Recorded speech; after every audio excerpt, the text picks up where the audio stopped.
Chef Henry ini, Halo semuanya. aduh keren dia badannya, dia keren dia. Bisa Banyak yang aja. bilang satu-satunya peserta dari MasterChef Indonesia yang bodinya keker ya kan. Siapa dulu pernah bilang ya, Chef Arnold nggak salah ya katanya ya. Chef Yang Arnold paling ya. ya Ngajak-ngajak Chef manco mulu Chef Arnold ya. kita kita sharing dulu nih, Chef. Kesibukannya sekarang di Bogor nih apa aja nih, Chef? Oke. Kalau normal kalau ngomong apa dalam keadaan normal sih sebenarnya kesibukan saya tuh saya gabung dengan timnya Mas Aderai juga. Timnya Mas Adera ya. Lalu ya kita ada di Rai Institute ya untuk ngajarkan sertifikasi untuk rekan-rekan ataupun orang umum yang mau mengambil sertifikasi pelatihan. Dan juga saya sering kerjasama dengan beberapa brand untuk melakukan demo-demo masak, cooking, lalu ada juga usaha catering, frozen food, dan juga tetaplah latihan namanya ya. Nah, tapi berhubungan dengan adanya pandemi ini, untuk job semuanya cancel dulu. Tapi nggak apa-apa lah. Memang sudah jalannya seperti itu ya. Sudah aja. Nggak usah, ya udah nggak usah dibikin stres. Semua juga mengalami, ya udah kita jalanin aja lah. Ya, tapi untuk makanan malah sekarang kan frozen food rame ya. Betul. Karena banyak orang yang, nah ini menarik juga ya Mas Didit ya. Karena dengan pandemi ini sebenarnya ada segi positifnya di balik semua negatifnya. Jadi kalau saya lihat sekarang tuh orang lebih care dengan hidup sehat ya. Betul. Yang pertamanya asal biasanya cuek, makan apa adanya. Sekarang mereka lebih perhatikan untuk makannya lebih bagus, makannya lebih sehat, bagaimana menciptakan imun yang sehat. Jadi sebenarnya ada lah di setiap kejadian negatif pasti harus ada sisi positifnya juga ya. Pasti ada, pasti ada. Nah, kalau Pasti yang ada. berbicara tentang ini berarti kan kalau yang frozen foodnya yang sekarang yang di Chef Henry jalani itu berarti untuk area Bogor ya? Sebenarnya sebelum kalau pandemi ini saya udah masuk ke Jakarta, Bekasi saya masuk ya. Cuman karena sekarang lagi pengirimannya tidak kondusif dan juga gym masih tutup semua karena konsumen saya kebanyakan di gym yang ambil jadi untuk jual lagi. Untuk sekarang jadi hanya di Bogor dan sekarang tidak fokusnya nggak hanya di makanan diet aja, tapi juga makanan rumahan sehari-hari, tapi tetap konsepnya kita menggunakan bahan-bahan yang bagus dan juga tidak memakai pengawet dan juga lebih mengutamakan memakai bumbu-bumbu tradisional Indonesia, jadi rasanya lebih alami dan natural. Oh ya, jadi ini menarik ya, menarik bahwa masakan yang Chef Henry bikin itu bumbu-bumbunya itu Ya, adalah bumbu-bumbu alami ya. Sedangkan betul. sedangkan di Indonesia itu sendiri kan memang sudah sangat terkenal dengan rempah-rempahnya, Nah, rempah-rempahnya. maka betul sekali. Ada Makanya empon kayak katanya kalau orang Jawa gitu ya. betul sekali ya. Makanya sekarang sejak corona ini kan orang anak generasi muda apalagi jadi tahu ya empon-empon, jamu. Biasanya kan dulu taunya hanya yang bak atau kopi-kopi kekinian ya. Jadi menurut saya ini kita langsung ngobrol aja ya, santai aja di bawahnya ya. Yes, santai aja. Menurut saya jadi lucu sekali ya, maksudnya sebenarnya kan Indonesia itu kan terkenalnya karena rempah-rempahnya ya. Kita dulu jadi negara yang sampai dijajah bertahun-tahun aja karena rempah-rempah kita. Makanya menurut saya sayang sekali kalau sampai kita sebagai orang asli Indonesia malah lebih fokus kepada masakan yang ke arah Western ke barat-baratan, Western atau yang lainnya. Sedangkan masakan Indonesia sendiri luar biasa bumbu-bumbunya, manfaatnya, rasanya. Jadi kalau sekarang saya sih sedang mengembangkan tiap demo masak ataupun acara dengan Mas Ade, bagian healthy cookingnya saya selalu berusaha membawakan masakan tradisional Indonesia. Tapi mungkin divariasikan dengan teknik memasak yang sehat atau sesuai dengan target sasaran yaitu para pelaku hidup sehat. Jadi kadang-kadang saya sih di sini misinya pengen menunjukkan bahwa healthy can be tasty. Jadi masak kan kadang-kadang kita sebagai pelaku fitness nih ya, anak-anak fitness umumnya udah aware bahwa kalau makanan diet pasti nggak enak. Jadi kalau makanan sehat pasti nggak enak ya. Seperti itu kan pikirannya ya. Makanan sehat pasti nggak enak dan makanan enak itu pasti nggak sehat. Nah, di sini kita pengennya, saya maunya tuh kita membawakan lah bahwa yang enak itu bisa sehat dan yang sehat itu bisa enak. Nah, di situ sebenarnya saya sih pengennya seperti itu, ke arahnya Betul, seperti itu. betul, betul. Dan itu memang ternyata baru diketahui kalau yang namanya katanya itu rempah-rempah, bahkan yang Ya, empon-empon itu yang kita konsumsi yang katanya orang-orang itu kuno, itu mm-mm, ternyata banyak sekali manfaatnya, terutama kayak ada yang jahe, terus kemudian ada betul. bumbu-bumbu lainnya. Bahkan kalau orang dulu itu kan sudah menjadi makanan yang sehari-hari gitu ya, berarti itu Nah, udah betul, betul. sehari-hari. Tapi karena kita itu sekarang lebih cenderung suka yang fast food, yang lebih Fast instan, food, ya terus kemudian yang trendy ya, iya yang yang trending, ngetren, iya ya, yang ngetren. yang bisa diposting di Instagram. Jadi kalau kalau kita ngobrol seperti itu kan sebenarnya kan balik lagi ya, sebenarnya kayak kayak pendahulu kita nih ya, orang-orang apa kayak kayak angkatan orang tua kita, nenek kita apa-apa. Kalau dilihat kan mereka kesehatan dan umurnya jauh lebih panjang ya daripada Betul, generasi betul, sekarang ya. betul. Kalau sekarang kan kita ngeri sekali nih, kadang-kadang saya juga dengar kabar duka, teman saya satu angkatan berarti umur 40-an ya, kena jantung, kena stroke ya, menyedihkan sekali. Sedangkan saya kenal dengan teman-teman apa almarhumnya ayah, masih ada yang sampai sekarang udah umur 80, 75 masih pada latihan. Nah, jadi kan berarti sebenarnya kan sayang sekali kita ini generasi sekarang ini meninggalkan apa yang diwariskan dari pendahulu-dahulu kita, yaitu adalah rempah-rempah dan makanan tradisional Indonesia yang menggunakan berbagai macam rempah yang khasiatnya banyak sekali. Jadi sebenarnya udah saatnya nih kita balik lagi nih, back to the basic, kita lestarikan masakan tradisional Indonesia, kita angkat semua bumbu-bumbunya yang bermanfaat bagi tubuh kita. Nah, yang menariknya nih Mas Didit ya, Yes, kadang-kadang yes. kita kan sekarang suplemen nih, banyak suplemen ya. Suplemen ya. Nah, yang menariknya itu kalau misalnya kita telaah nih seperti di luar di sekarang dia misalnya di USA anggap aja ya, ada satu suplemen nih. Kemarin saya baca dia bilang di Testosteronation ya, salah satu website yang banyak artikelnya juga ya. Dia ngomong tentang anti-inflammatory ya, suplemen. Harganya mahal juga tuh. Kalau nggak salah 14 dolar lah ya, Oke. satu botol ya. Nah, ternyata isinya apa? Kurkumin.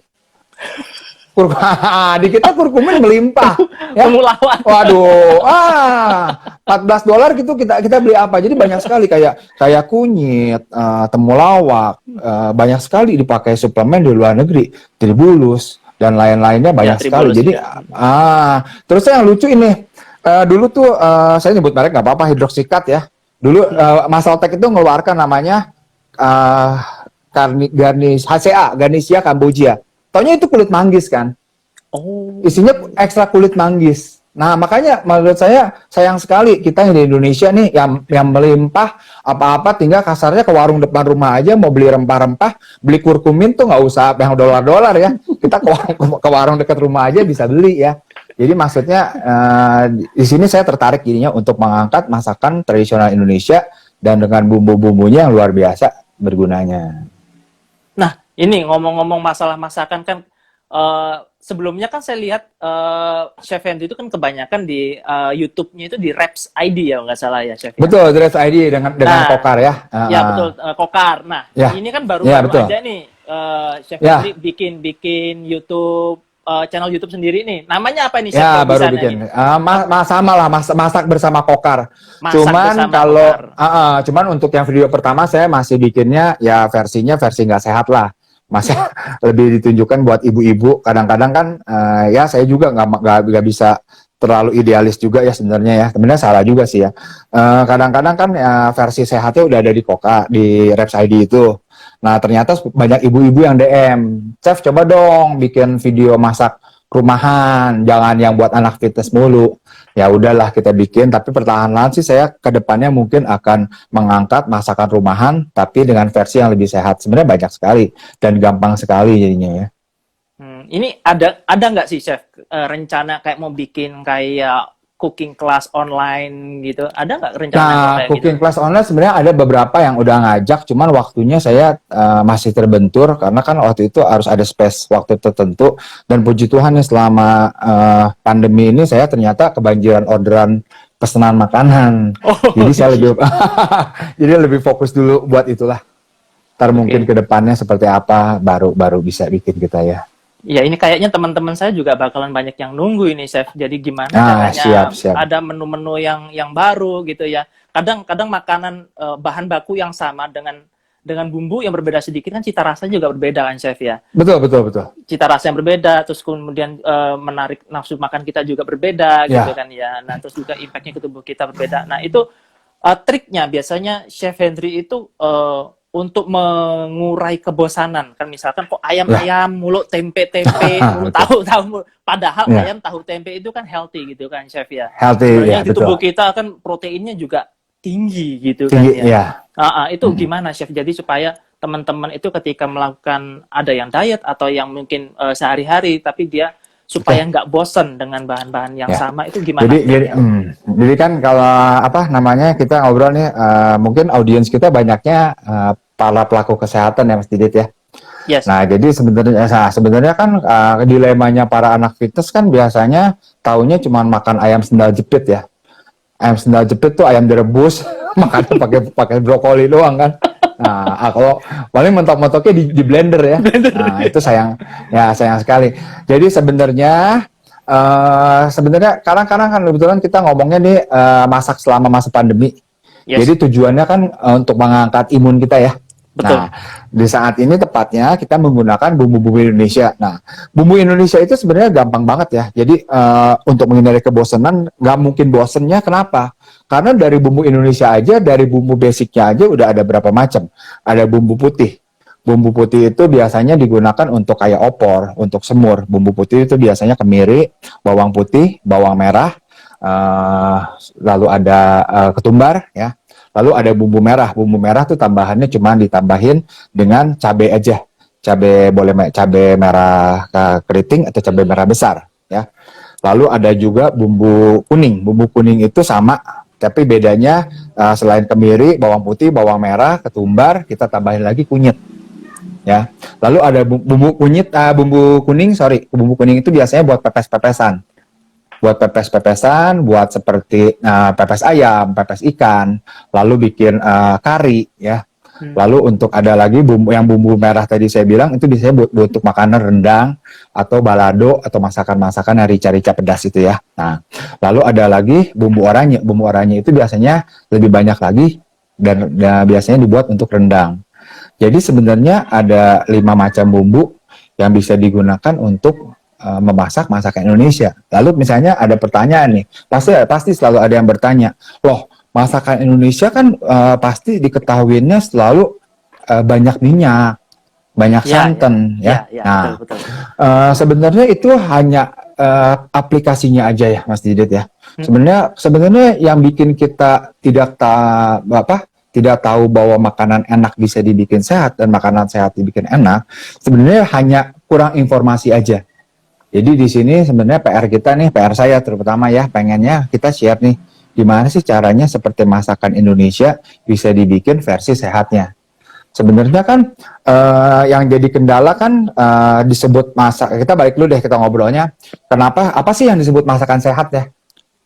Makan sehat, biasanya nyambungnya kan berarti eat clean ya, makan bersih. Ya, apakah berarti makanannya harus dicuci sama sabun? Enggak juga kan. Jadi sebenarnya kalau menurut pendapat saya nih, sebutnya makan sehat itu sebenarnya adalah makanan yang sesuai dengan target kalori dan target makro yang kita perlukan. Jadi sebenarnya sehat itu seperti itu. Dan menariknya sehat ya untuk masing-masing orang akan berbeda sesuai dengan pola diet yang dia jalankan. Ya. Nah, jadi kita bahas satu-satu nih. Nah, pertama tuh makanan sehat menurut saya harus menghindari jumlah kalori yang tidak diperlukan oleh tubuh. Ya, kadang-kadang kan kelebihan kalori yang terbanyak itu dari makanan yang kita olah, masakan yang kita olah nih dari 2 sumber biasanya. Antara dari karbohidratnya, terutama dari simple karbobnya, dari gula, dan dari lemaknya sendiri ya. Penambahan 1 sendok makan minyak akan menambah kurang lebih 1 sendok makan minyak itu kurang lebih 5 gram lemak loh. 45 kalori ya. Banyak Jadi ya. kalau kita banyak sekali. Jadi kadang-kadang kita nggak sadar. Sebenarnya bukan masalahnya lemaknya nggak boleh kita konsumsi seperti yang kata Mas Ade bilang kan ada diet ketogenik ya.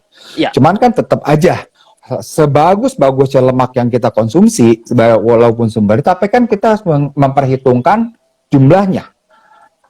Jadi kan kalau kita hidup pengen mencapai target badan yang diinginkan dengan makan sehat dan masak sehat, tetap harus hitung kalori ya Mas ya. Betul. Nah, jadi kalau misalnya selama biarpun sumbernya sebagus apapun, kalorinya berlebih tetap aja nantinya akan Ya. disimpan sebagai cadangan lemak ya. Betul. Nah, kadang-kadang kita kecolongannya itu di kelebihan penggunaan lemak minyak. Pertama tuh satu ya. Jadi kasarnya gini nih, contohnya Mas Didit saya kasih nih satu ayam mentah sama nasi merah ya. Oke. Teman Mas Didit satu lagi misalnya Yanto lah anggap namanya ya. Saya kasih sama bahannya dengan Mas Didit ya. Ayam merah, ayam mentah dan nasi merah ya. Nah, Mas Didit bikinnya ayamnya cuman dipakein bumbu kuning yang saya bilang, lalu dipepes tanpa menggunakan minyak ya. Nah, kalorinya anggap aja ayamnya 100 gram. 100 gram itu kurang lebih proteinnya 20 gram ya. 20 gram, lemaknya paling 1 kurang lebih berarti kalorinya nggak jauh dari 80 kalori. 80, ya. Nah, ya. Nasi merah 1 cup, kurang lebih kalorinya karbonnya 30, 120 tambah 80 cuman 200. 200 kalori itu ya. Ya. Udah mengandung 20 gram protein bagus dan 30 gram karbohidrat dengan kaya glisemik rendah, nasi merah ya. Betul. Nah, si Yanto ini dia bilang, gua sih bosen bikinnya dipepes. Dia iseng lah, ayamnya sama dia dicincang, dipotong, lalu digoreng dengan minyak. Nah, digoreng dengan minyak, proteinnya tetap kan 20, karbonya juga tetap 30. Ya, tapi dia lupa 3 sendok minyak yang dia tambahkan, 1 sendok minyak 45 kalori dikali 3 120. Dengan makanan yang bahan yang sama, Mas Didit lebih sedikit 120 kalori daripada Mas Yanto ini. Ya. Jadi sebenarnya kan tidak perlu menambahkan kalori yang tidak berguna itu kalau kita tahu cara pengolahan makanan yang tepat. Jadi kadang-kadang kita miss-nya di situ. Kadang-kadang orang suka nanya, makannya kok udah tahu gitu ya, karbohidratnya segini, proteinnya segini, lemaknya segini, tapi kok tetap naik berat badan. Padahal kalau menurut hitungan target makro saya udah sesuai. Nah, orang yang lupa itu adalah hidden karbohidrat dan hidden fat dalam pengolahan masakan ya. Jadi sayang sekali. Sebenarnya nggak niat untuk nambahin gula atau lemak itu, tapi karena mengolahnya kurang paham, jadi menambahkan kalori yang sebenarnya tidak diperlukan oleh tubuh kita. Betul. Nah, sampai sini paham ya Mas Didit ya? Paham. Nah, jadi sebenarnya kan kalau misalnya kita memperhatikan, balik lagi berarti, gimana dong berarti cara menyajikan makanan sehat? Teknik pengolahannya yang tepat apa? Sebenarnya ada beberapa cara ya. Yang pertama, melakukan dengan grill ya. Oh ya, panggang grill ya. Itu grill itu dengan menggunakan teflon. Grill beda dengan bakar ya. Dengan menggunakan teflon. Kenapa teflon itu sahabat baiknya anak-anak fitness ya? Karena dia bisa menekan pemakaian jumlah minyak.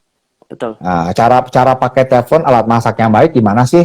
Sebenarnya untuk memilih teflon yang baik, ini nggak apa-apa ya, saya ngajarin juga cara pemilihan. Apa chef ya? Saya kan tukang masak soalnya. Kalau kita tukang makan chef, kita tukang makan. Tapi nggak apa-apa, kita sharing aja ya. Iya. Sebenarnya kalau nanya teflon yang bagus yang gimana sih? Apakah yang harus harganya mahal atau gimana? Ya memang harga berpengaruh karena ada harga ada kualitas. Jadi saran saya memilih teflon yang harganya ya middle lah. Jangan terlalu murah, terlalu mahal juga nggak worth it ya. Yang pasti kenapa harus yang berkualitas, yang pasti perhatikan tebalnya. Teflon yang baik itu harus tebal ya. Dan beratnya harus agak berat. Kenapa? Karena berarti bahannya menggunakan bahan berkualitas ya. Kenapa saya tidak menyarankan untuk memakai teflon yang harganya murah? Bukan karena sebenarnya itu tidak menjamin pemakaiannya, takutnya kualitasnya tidak bagus, nantinya ada residu-residu ataupun dari teflon itu sendiri yang menempel ke makanan. Ya, jadi harganya yang middle lah, menengah lah. berat, Betul. sama terus lalu gimana sih pemakaian teflon yang tepat itu sebenarnya? Pertama, untuk pemakaian pertama cukup diberi minyak aja. Pertama Mas Minyak apa Didit itu, kasih Chef? minyak nih. Minyak sayur atau Kita ambilnya minyak zaitun? terserah, tapi nggak usah minyaknya minyak boleh minyak apa aja. Hmm. Tapi saran saya, kalau saya jagoannya minyak kelapa. Saya daripada olive oil, saya menjagokan minyak kelapa. Kenapa minyak kelapa? Karena minyak kelapa itu masuknya MCT, medium chain triglyceride. Dia rantai lemak sedang, lebih gampang digunakan tubuh sebagai tenaga. Ya, lalu dikasih ke minyak itu, lalu diseka dengan tisu, baru dipakai. Oh, diseka Jadi, ya, bukan dituangin, ya, bukan ya, Chef ya? ya jangan. Jadi diseka aja. Jadi teflon itu kan tujuannya kita pakai teflon emang pengen mengurangi pemakaian minyak yang berlebih kan. Iya. Nah, lalu cara mencucinya sama. Sebaiknya teflon tidak dicuci dalam keadaan panas-panas langsung disiram air. Ya, karena ada teflon tertentu yang nggak kuat lapisannya ya. Nah, terusnya sebaiknya tidak menggunakan bahan yang keras. Jadi pakai bahan yang lembut aja untuk mencucinya. Nah, lalu bagaimana sih menggunakan teflon yang baik dan benar grillnya yang biasanya kan kalau kita paling menggrillnya antara ayam dan daging ya, Mas Didit ya. Iya, iya. Nah, saya mau ngasih teknik nih buat teman-teman sekalian. Kadang-kadang kan kita dada ayam nih digrill, tapi kok udah digrill tapi rasanya kok kayak sendal jepit, susah dimakan, keras. Apalagi bagian dada ayam kan terkenal dia kan kadar lemaknya lebih sedikit ya. Sedikit. Jadi kadang-kadang, itu sebenarnya salahnya hanya di memotongnya aja Mas Didit. Jadi tekniknya nih buat teman-teman sekalian nih, ini kan dada ayam biasanya 1 clove gini kan, 250 gram ya, sampai apal nih ya. Nah biasanya kan kebiasaan kita hanya di slice atasnya aja, ya, atasnya di slice lalu di grill kan. Nah itu sebaiknya jangan seperti itu. Nah sebaiknya di slice-nya kita ini dada ayam kita slice gini aja.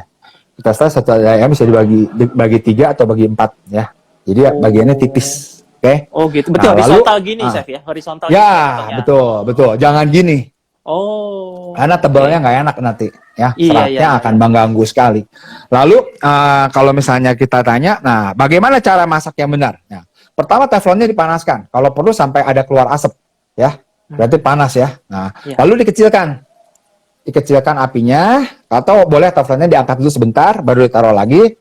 Daging kita taruh, daging atau ayam kita taruh ya. Biasa tanda panas yang bagus itu akan bunyi gitu ya. Nah, betul. Nah, lalu kebiasaannya nih kadang-kadang apalagi ibu-ibu nih senangnya udah ditaruh ayam atau daging sticknya, biasanya ditekan-tekan tuh. Nah, di atas teflon ditekan-tekan, bolak-balik. Nah, itu kesalahan yang sebenarnya harus dihindari. Pertama, menekan-nekan dan membolak-balik itu pertama akan membuat daging atau ayam menjadi keras karena jusnya akan hilang.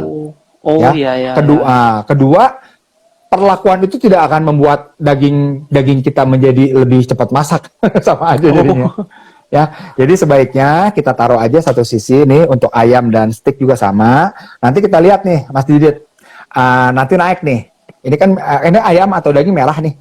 Nanti lama-lama kan ada putihnya naik ke atas tuh. Atau kalau daging jadi coklat ke atas, kita tunggu dulu sampai hampir atasnya mau menjadi berubah warna, kita balik. Kita tunggu lagi, baru kita angkat. Jadi cukup dua kali balik aja. Jadi nggak dibolak-balik aja. Nggak bolak-balik ya. Pertama. Jadi penggunaan teflon ya. Itu berarti teknik yang grill ya. Teknik grill. Teknik yang kedua adalah dengan menggunakan steamer. Atau dengan mengukus ya. Mengukus kita biasanya aplikasinya adalah misalnya bisa tim ikan, tim telur, tim ayam ya. Lalu bisa juga jenis-jenis pepes-pepesan ya. Bisa digunakan dengan men-steam. Nah, lalu yang ketiga adalah dengan merebus. Merebus biasanya berlakunya, saya sih nggak senang ayam rebus ya. Kalau untuk dimakan nggak enak kecuali di blender ya. Kalau merebus itu sebaiknya cocoknya untuk sop ya, untuk sop ataupun untuk bikin soto bening. Nah sebenarnya kalau sop yang sederhana, sop yang enak gimana sih bikin kaldunya? Apakah berarti harus pakai penyedap yang banyak? Enggak. Sebenarnya sederhana sekali. Ini trik untuk ibu-ibu juga. Jadi bisa bikinin sop yang enak untuk anak-anak tapi tetap sehat nih ya. Sebenarnya bahan kaldunya itu hanya sederhana sekali. Kalau kita mau menggunakan ayam, biasanya saya memilih bagian dari kaki ayam. Kaki ayam itu kaya akan kolagen ya. Nah, kalau ada mitos-mitos katanya kaki ayam nanti adalah cancer lah, apalah, katanya kaki ayam kotor, apalah, enggak lah. Namanya udah cuci bersih, tidak akan menyebabkan apa-apa. Lalu kita rebus dalam panci itu dengan air yang cukup banyak nih ya, Mas Didit ya. Kita tambahkan 1 buah bawang bombay, 1 bawang bombay utuh ya, nggak di slice. Nggak di slice. Oh. Dengan kulitnya, utuh dengan kulitnya. Tapi udah dicuci ya.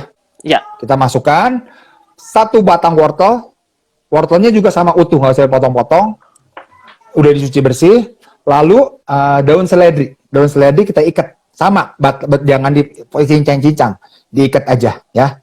Masukkan, dimasak bersama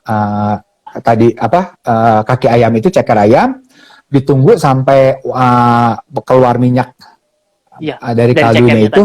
Nah, itu tinggal diangkat. Nah, itu bisa disimpan dalam kulkas. Kalau kita mau masak sop lagi, tinggal ditambahkan bahan-bahan lainnya. Itu buat kaldu yang enak. Oke. Jadi itu buat anak-anak juga bagus ya? Boleh sekali, karena kan nggak pakai tambahan apa-apa. Ya, jadi bawang bombay, wortel, sama seledri. Semuanya hanya utuh, ya diikat aja. Nah, itu bikin kuah yang enak. Lalu untuk rebus ya, udah rebus. Lalu ada lagi tumis. Tumis itu adalah memasak dengan menggunakan sedikit minyak. Jadi kelebihan dari tumis itu, kita bisa mengukur, Mas Didit. Bedanya dengan menggunakan minyak saat deep fry atau menggoreng, kita kadang-kadang nggak tahu nih sebenarnya minyak yang kita konsumsi itu berapa banyak.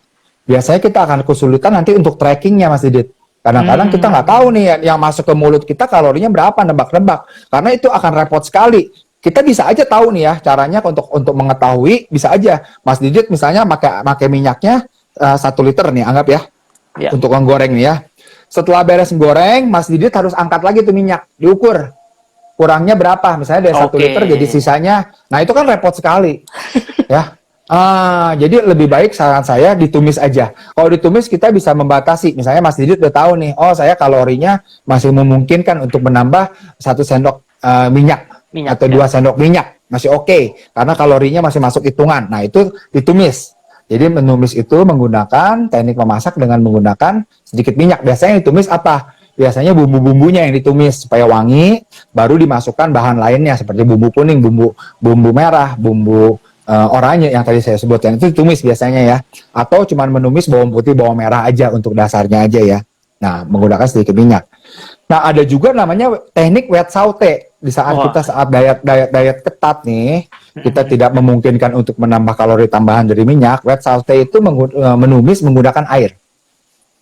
Jadi nggak pakai minyak, Chef? Ya, nggak pakai minyak. Jadi fungsi minyaknya itu digantikan dengan air. Sama, kita panaskan wajan, lalu kita tambahkan 2 atau 3 sendok makan air biasa aja. Kita tunggu sampai airnya agak menggolak, baru bumbunya dimasak. Rasanya tetap enak juga, sama-sama enak juga. Tapi kita tidak menggunakan minyak karena sebenarnya bukan kekurangan ya. Syarat dari bumbu Indonesia itu satu, kalau harus mateng dulu. Karena saking kaya rempahnya kadang-kadang menimbulkan bau langu. Terutama apa yang bau langu itu sebenarnya kan jahe, kemiri, sama kunyit. Itu harus matang berarti, Chef ya? Harus matang. Nah, tapi ada tekniknya juga. Kita masih bisa belajarin juga. Gimana caranya nih caranya supaya langunya itu bisa kita hilangkan tanpa harus menggunakan banyak minyak. Sebelum kita gunakan nih si jahe, si kunyit, kunyit dan si kemiri ini kita sangrai, Mas Didit. Tanpa minyak kita sangrai, doang ya? Tanpa minyak kita sangrai. Kalau untuk jahe dan kunyit bisa dibakar langsung. Jadi dengan tusukan sate nih, dibakar di atas api, kita kan hitam nih, nggak masalah. Ntar kan kita kupas. Nah, itu untuk menghilangkan bau langunya. Nah, itu tekniknya tuh, seperti itu.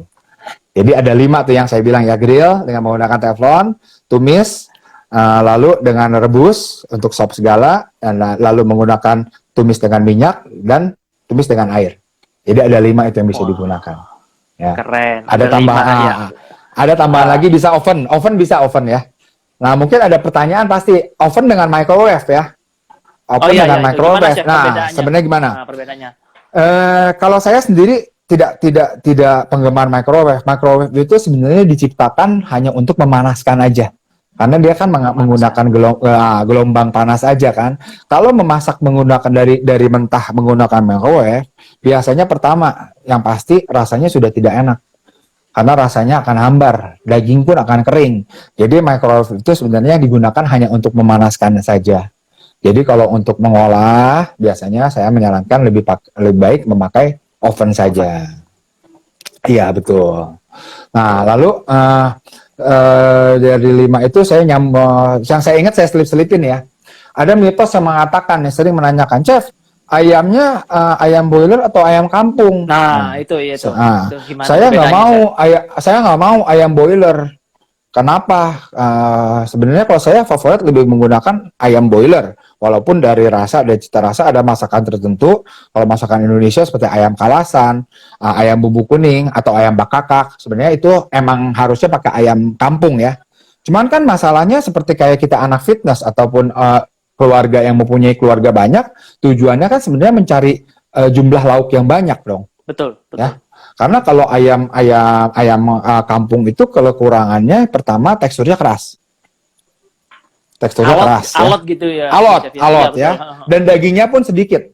Oh iya, betul, tulangnya yang gede. Nah, makanya disayangkan sekali kenapa orang-orang menghindari ayam boiler karena disebutnya menggunakan suntikan hormon ya. Nah itu sama sekali nggak benar. Saya ini sudah tanya langsung ke salah satu rekan saya yang di Fakultas Peternakan. Nggak mungkin sekarang kalau misalnya orang bilang ayam itu disuntik hormon untuk membesarkannya, hormonnya aja sudah berapa harganya, tidak akan masuk untuk ongkos produksi ternak. Jadi itu sama sekali ini mitos nih. Jadi biar semua tahu nih, karena itu banyak sekali ditanyakan ya. Katanya ayam negeri itu disuntik hormon supaya besar. Sebenarnya salah kaprah. Ayam negeri itu sebenarnya besar, tekniknya adalah karena pemberian pakan yang tepat, ya. Terus Dan juga dan dibatasi gerakannya.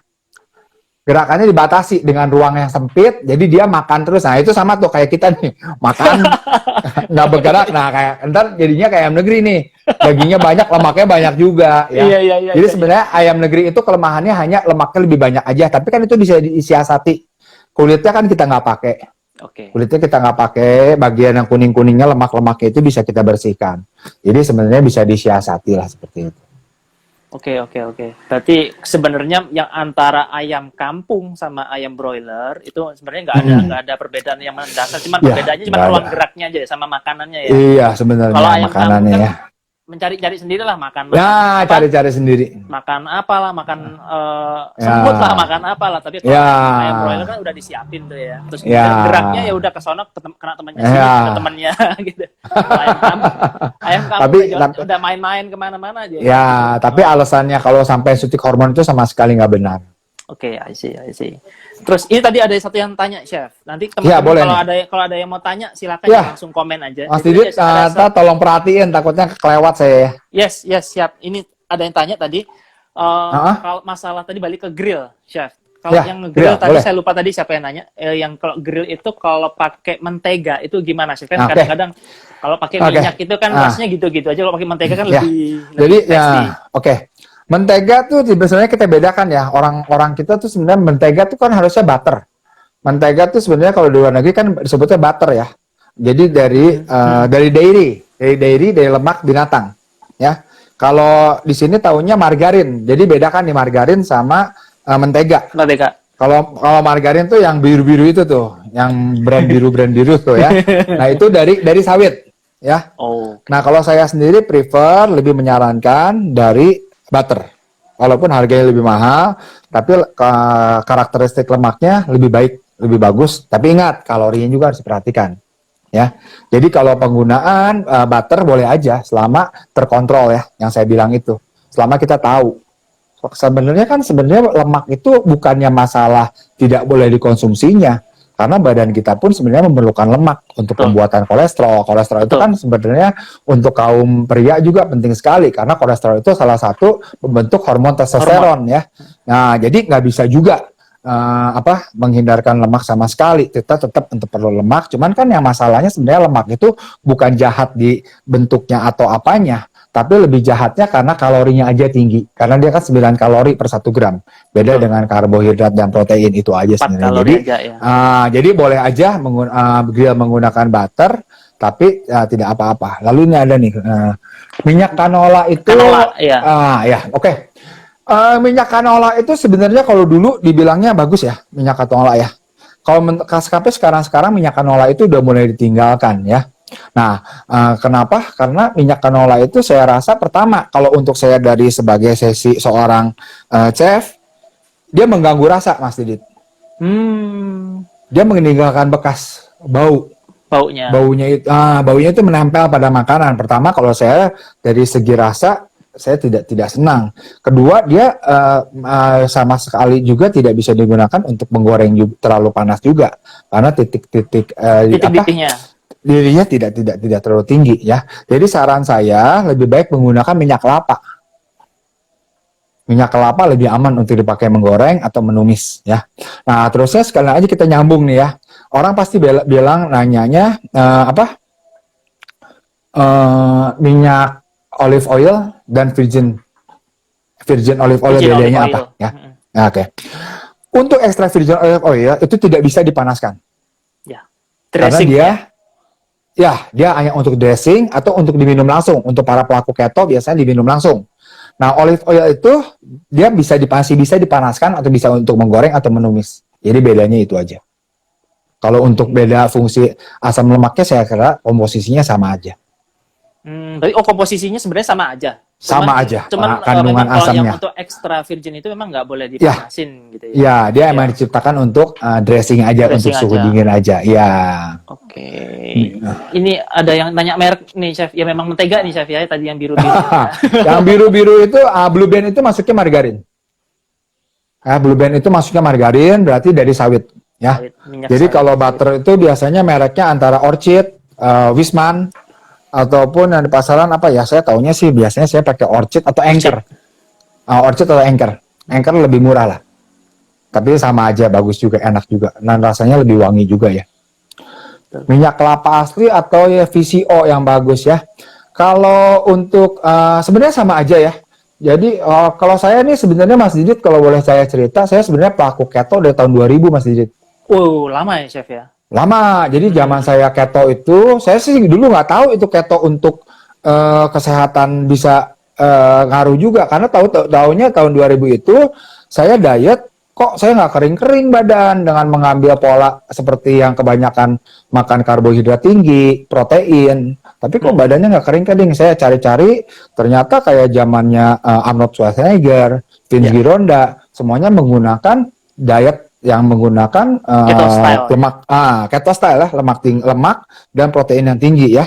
Ternyata saya cocok. Dulu tuh saya sampai ingat, saya dulu pertama itu dari berat 80 kilo, akhirnya bisa ikut tanding siswa raga di kelas 57. Dengan berat, saya dapat 4 besar tuh di kelas 60. Juara 1, 2, 3-nya tim Ray.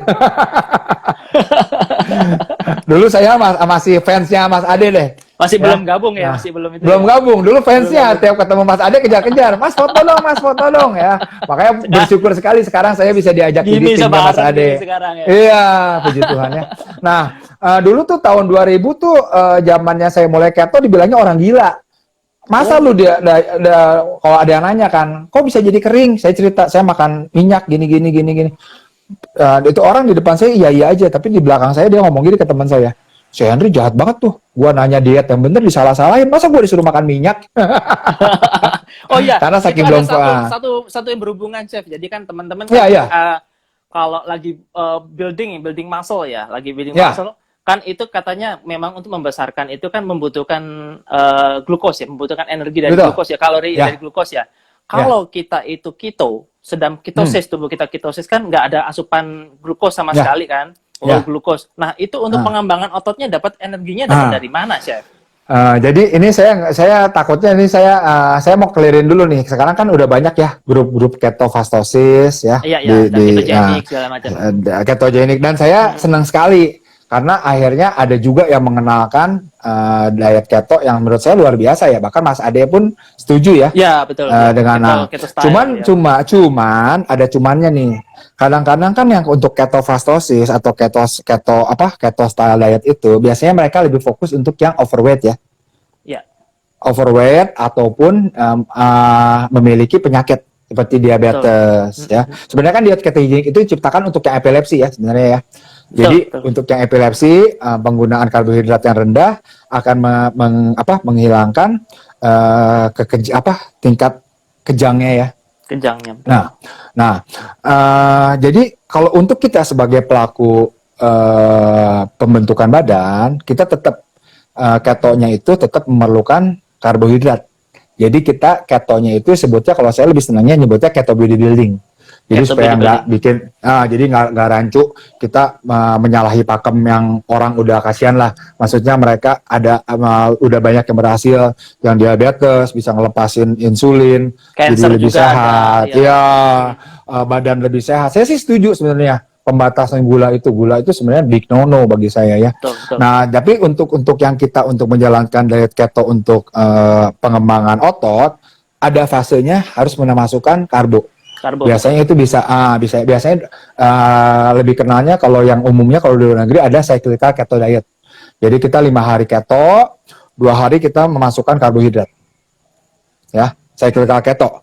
Ya, jadi kita ngomong diet keto nggak masalah nih, Mas Didit ya? Nggak masalah. Ya. Kan kalau di keto jadi kan ada fase induksi. Ada 3. Nah, Nah, kalau yang induksi sebenarnya yang udah yang sekarang nih. Kalau zaman saya dulu, ini mah versi saya, sharing saya ya.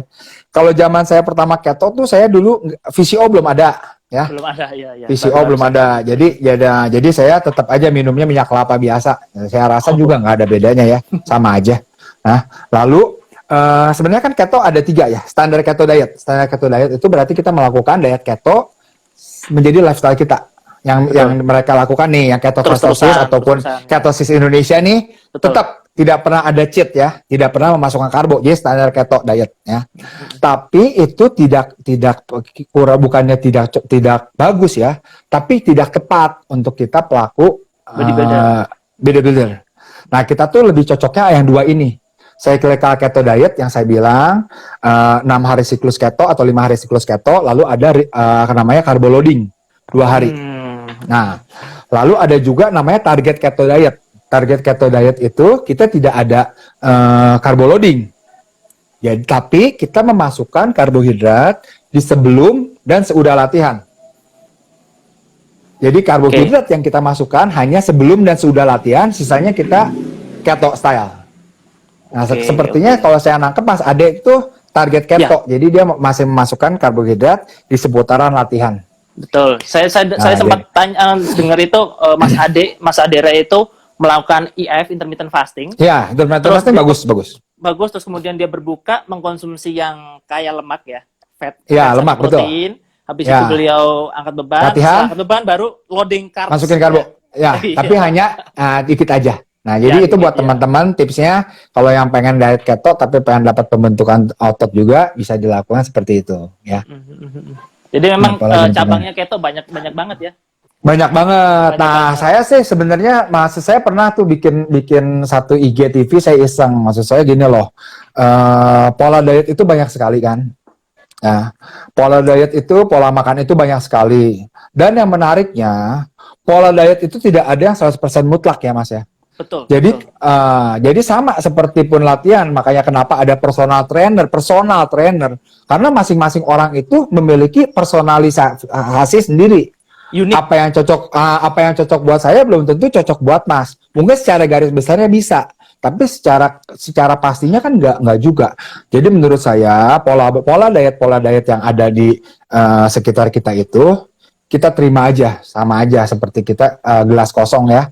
Kita terima airnya, kalau cocok kita minum. Kalau nggak cocok kan tinggal buang. Ngapain ngapain kita menyiramkan air yang diisiin ke muka orang yang ngasih kita air? Bener nggak? Nggak sopan. Jadi sama aja, maksud saya jangan sampai cuman gara-gara kita mempertahankan pola diet yang kita yakini, jadi kita nggak mau sharing, nggak mau tukar pikiran dengan yang lain ya. Jadi nggak lucu lah kalau saya bilang gara-gara diet aja jadi berantem. Kadang-kadang kan gitu ya. Bener nggak? Ada yang nggak sepaham langsung dibully. Saya nggak setuju di situ. Maksud Padahal saya juga di ketofastosis juga teman-teman yang diabetes terutama, Chef, itu banyak Ya. banget yang sembuh, Ya. yang kakinya udah Ya. sampai Ya, luka-luka. luar biasa. Saya sih Iya. saya senang sekali ada ketofastosis, ada keto bodybuilding. Kalau bagi yang awam nih ketofastosis sebenarnya apa sih? Ketofastosis itu menggabungkan intermittent fasting Dan fasting, dengan ketogenik. ketogenik. Ya, jadi cocok sekali. Sebenarnya sih kalau misalnya mau ngobrol nih, maafin, tolong dikoreksi kalau saya salah nih ya sama rekan-rekan yang lain. Ini sharing aja saya. Sebenarnya kan fungsi dari ketogenik itu sebenarnya adalah meniru efek ketogenik dari puasa tanpa melakukan puasa. Sebenarnya ketogenik itu, tapi kalau digabungkan dengan intermittent fasting, apakah boleh? Boleh sekali, nggak Boleh sekali. masalah. Cuman kalau saya masih nggak setuju untuk yang pelaku fitness seperti kita nih, saya nggak setuju kalau misalnya intermittent fastingnya 2-3-1 atau 23 jam puasa, 1 jam makan. Saya sih kurang cocok ya. Saya pernah coba, saya berani ngomong gini karena terlalu banyak muscle loss ya. Karena tidak cukup. Jadi kalau untuk kita nih pelaku fitness, saya lebih menyarankan 16-8 aja. 16 fasting, 8 jam pola makan. Ya, itu paling optimal ya. Ya intinya. Apalagi nih intinya kan diet nggak ada yang sama ya, Chef. Betul, ya. Polanya kalau ditanya polanya boleh. Ya, kita pelajarin aja. Jadi kalau ditanya diet apa yang paling bagus? Diet yang paling cocok dengan tubuh kita. Betul. Bukan diet yang cocok untuk si A atau cocok si B ya. Jadi betul kita harus cari tahu sendiri bagaimana kemampuan tubuh kita menerima lemak, menerima karbohidrat, protein ya. Oke, mantap sekali. Ada pertanyaan apa lagi nih? Ada pertanyaan lagi teman-teman, ada yang tanyain lagi. Tadi ada yang nanya apa nih, kelewat tadi saya tuh. Ada yang nanya minyak kelapa, udah ya tadi ya. Udah ya. Oh tadi ada ini nih di Instagramnya kita, ada yang tadi kan kita ada di feednya tuh, ada nanya diet telur rebus. Nah, apakah diet telur rebus bagus? Oke. Bicara telur, sebenarnya telur itu adalah makanan protein paling perfect ya. Jadi kalau dibilang sebenarnya nih ada penelitian mengatakan telur utuh itu adalah protein kualitas terbaik yang pernah ada ya. Jadi secara biological value itu tinggi sekali. Telur utuh itu biological value-nya tinggi, sampai 100. Dia kalahnya cuma sama whey doang. Whey itu 104. Nah, biological value itu berarti seberapa banyak protein yang kita konsumsi yang dapat diserap oleh tubuh ya. Jadi kayak ikan cuma 70, ayam dan sapi kurang lebih 80 biological value-nya. Yang terserapnya ya. Jadi misalnya anggap aja kalau misalnya kita makan secara garis besar nih, kalau dijelaskan lebih rumit sekali dan saya bukan bidangnya ya. Saya nangkepnya itu kalau misalnya biological value-nya 70 anggap ya, berarti hampir 70%-nya itu terserap oleh tubuh kita. Nah, telur utuh itu 100. Sempurna sekali. Nah, bahkan zaman dulu nih, zamannya Arnold, zamannya Vince Gironda pelatihnya Arnold, ada diet namanya egg and stick diet, Mas. Jadi kalau zaman dulu tuh kalau yang mau tanding cuma makannya telur aja. Dan saya pernah ngebuktiinnya yang pas diet keto itu, Mas. Yang saya turun ke 57 dari 80 itu. Padahal dulu tuh sebenarnya saya nggak tahu itu. Tapi karena dulu biaya yang nggak punya, Mas. Jadi mampunya cuma beli telur. Jadi saya cuma makan telur aja.